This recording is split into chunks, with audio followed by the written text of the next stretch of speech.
The fluorescent lights above me blurred as the morphine dulled the pain.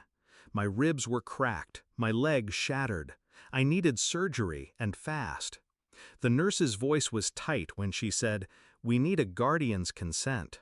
I called my parents. My mother didn't answer. My father texted back, "Can't this wait? We're busy." Busy, while their child lay on a gurney, bleeding? The phone slipped from my hand, but I didn't cry. Not then. Instead, I asked the nurse to dial my grandfather. Within an hour, he was there. His signature saved me. His presence held me. And in that moment, lying broken under hospital lights, I realized something with perfect clarity. My parents had forfeited the right to call themselves mine. My parents never hid what I was to them, a burden. They raised me with minimal effort, quick to point out my flaws, slow to acknowledge my worth. But I carried hope like a fool, thinking if I achieved enough, worked hard enough, they would notice. Straight A's, scholarships, late nights grinding while they poured drinks at dinner parties. They never came to my recitals, never remembered my deadlines. Grandpa did. He was the one who showed up, clapping too loudly in the back rows, his smile wide and unashamed. I mistook my parents' coldness as distance. It wasn't distance, it was choice. The accident made it undeniable. A crash, screeching tires. My car crumpled against the guardrail. I thought, surely now they would come. Surely near death was enough to shake them. But their text told me everything. Busy. They didn't even ask if I would live. It wasn't neglect anymore. It was betrayal. And as I healed in that hospital bed, their absence was louder than any apology could ever be. When I was discharged, Grandpa drove me home. His hands, worn and veined, gripped the wheel. He didn't say much, just glanced at me with that quiet wisdom he carried. I didn't tell him my plan yet, but I had one. Loyalty deserves reward. Betrayal deserves consequence.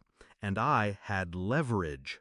Because the family trust, the land, the assets, the house they flaunted but never earned, was still in Grandpa's name.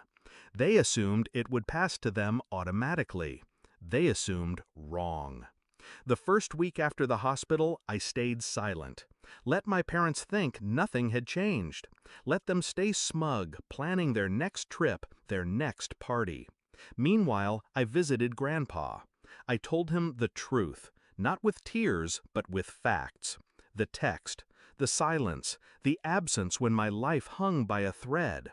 He listened, his jaw tight, his hands folded.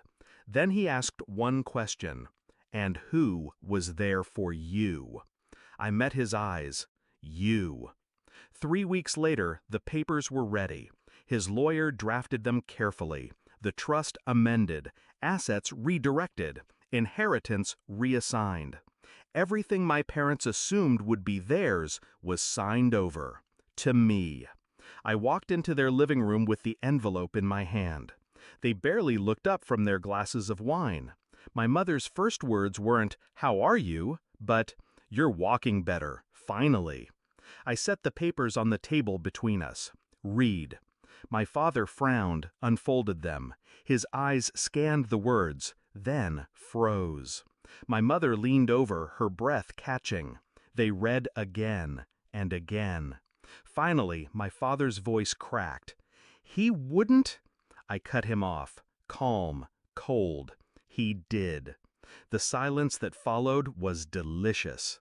The house, the land, the accounts, they were gone, out of their reach. My mother's hand trembled around her glass. "After everything we've done?" I laughed, a short, sharp sound. "Exactly. After everything you've done." I left them there, drowning in shock, their empire dissolving like sugar in water. Now, when I sit on the porch of the land that is legally mine, Grandpa beside me, I don't feel pity. I feel peace. My parents once texted me that my life could wait. Now, they'll spend the rest of theirs waiting for wealth, comfort, and legacy that will never come. I used to ache for their approval. Now I realize indifference is deadlier than hate. And when I signed those papers 3 weeks after the accident, I didn't just secure my future, I ended theirs.